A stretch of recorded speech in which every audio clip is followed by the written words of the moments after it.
আসসালামু আলাইকুম। আমি আমিনা সোমাস ডায়েরি থেকে। আমি আপনাদের সবার প্রিয় সোমা আপু। জানি না কতটুকু প্রিয়, তারপরেও সবসময় বলি আমি আপনাদের সবার প্রিয়। তো welcome to my new blog. তো সকাল থেকে ব্লগটা শুরু করে দিয়েছি। আমি জিমে গিয়েছিলাম আজকে। জিমে অনেক দিন পর গেলাম, অলমোস্ট 15 দিন পরে। তো গিয়ে একটু ফুটেজ নিলাম ব্লগের জন্য। তারপরে আজকে আমি কোনো ঝামেলা করব না, কারণ আজকে আমি ঘুরতে যাব। আমি আজকে রান্না বান্না কিচ্ছু করতেছি না। আজকে যাচ্ছি আমি আমার খালার বাসায়, মামার বাসায়। তারা পাশাপাশি থাকে, তো ওখানেই বেড়াবো। আজকে ফার্স্টে যাচ্ছি খালার বাসায়। তো আমি একটু স্কিন কেয়ার করে নিতেছি। আমার স্কিনের অবস্থা খুবই খারাপ। আমি একটা ফেস প্যাক ইউজ করতেছি। এই ফেস প্যাকটা আপনারা পেয়ে যাবেন ফেইটিন অর্গানিক। কেউ যদি চান আমি কমেন্টে পেজের লিঙ্ক অথবা ক্যাপশনে কোথাও অ্যাড করে দিব। তো আমার মাও যাচ্ছে, আমি আর মা আর মুমিত বের হয়ে গেলাম। আমরা বেরোতে বেরোতে অনেক লেট হয়ে গেছে। আমি যখন ভয়েস ওভার দিচ্ছি, তো আমি আমার মামার বাসা থেকে ভয়েস ওভার দিতেছি। মামার বাসার পাশে কনস্ট্রাকশনের হেভি কাজ চলতেছে এবং অনেক নয়েজ আসতেছে, তার জন্য খুবই দুঃখিত। তো এই যে আমার খালা রান্নাবান্না স্টার্ট করে দিছে। এখানে আমার ছোট ভাইয়ের বউ চিকেন ফ্রাই ভাজতেছে। রান্নাবান্না অলরেডি শেষ, আমার খালা সব রান্না করে ফেলছে আলহামদুলিল্লাহ। আর আমার খালা রান্না অসম্ভব মজা হয়। তো এই চিকেন ফ্রাইটা বেশ দেশি স্টাইলে, বাট খুবই সুস্বাদু। তো এখানে চিকেন ফ্রাইটা সব কিছু ম্যারিনেট করে দেন কর্নফ্লাওয়ার ইউজ করে দেন তেলে ভাজা হয়। এটা একটা ট্রেডিশনাল সেমাই। এটার ব্যাপারে আমি অনেক আগে বলেছি। এটা মুন্সিগঞ্জের মানুষরা এটা খুব ভালো চিনে। এটা হাতে বানানো সেমাই। এখানে গরুর গোস্ত ছিল, রোস্ট ছিল, পোলাও ছিল, সাথে চিকেন ফ্রাইও ছিল। এটা তো আরেকবার দেখাই দিলাম।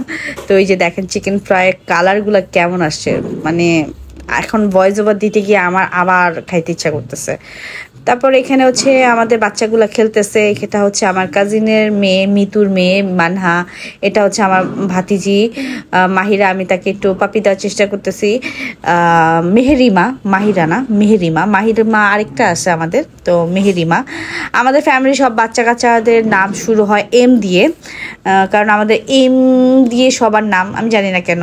মানহা, মমিদ, মেহেরিমা, মাহিরা, মেহেক, মোনা। তো এটা আমার খালার বাসা। আমরা সবাই আড্ডা মারতেছিলাম, খাচ্ছিলাম। তারপরে এখানে আমি একটু মিষ্টি মুখ করে নিতেছি, সেমাই খাচ্ছি। এই সেমাইটা খুবই টেস্টি হয়। এটা আমার মা, আমার খালা, আমার মামি, আমার মামাতো বোন, এরা এত ভালো বানাইতে পারে। এটা না আমি কারো বাসায় খেলে মজা পাই না। একমাত্র আমার নানি বাড়ির সাইডের মানুষের কাছেই আমি এটা খেয়ে মজা পাই। এটা মারোয়া, আমার কাজিনের ছোট মেয়ে। সবাই ওকে অলরেডি আমার আলাদা একটা ভিডিওতেও দেখে ফেলছেন। এখন আবার দেখাচ্ছে। এই যে তারা খুব মজা করতেছে। তারপর আমার মামার বাসার কাছে ইমান অথবা ইমাম, আমার প্রনাউন্সিয়েশন ভুল হতে পারে। তো ওখানে আমরা একটু চলে যাই বোরকা আবায়া দেখতে, যেহেতু বোনেরা সব একসাথে ছিলাম। এর ভিতরে রূপাও চলে আসছিল অফিস থেকে। রূপা আসলে অফিস থেকে সরাসরি আসছে। তো আমরা একটু বোরখা দেখতেছিলাম, কথা বলতেছিলাম, কারণ আমার একটু বোরখা আবায়া লাগবে। আর এটা শর্ট, আমি আবার একটু বাইরে যাব হয়তো বা, এই জন্য বোরখা দেখতেছিলাম। তো এখানে মারওয়া তার জন্য বাটারফ্লাই ড্রেস দেখতেছে। আমরা মারওয়ারে খুব ভাল লাগে, মাশাল্লাহ, সবাই মাশাল্লাহ বলবেন। তারপরে আমরা একটু মামার বাসায় একটু মুড়ি খাই। আমাদের সবারই পেট ভরা, তারপরও এটা খাইছি।